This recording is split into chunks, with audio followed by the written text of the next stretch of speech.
Hey, I'm Joe and I welcome you to my kitchen. As I'm focused on baby-friendly recipes, I always try to find solutions for frying sugar and so on. In this video, I'm going to share with you an alternative for sugar, and that is the dates palm paste.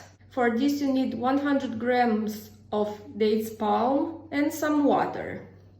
First, you cover the dates palm with water and you let them hydrate. Depending on how dry the dates palm are, leave them between 3 and 12 hours.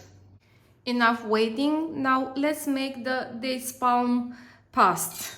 I'll put this in the blender as they are hydrated now, and I'll mix them. Now let's get it out of the mixer.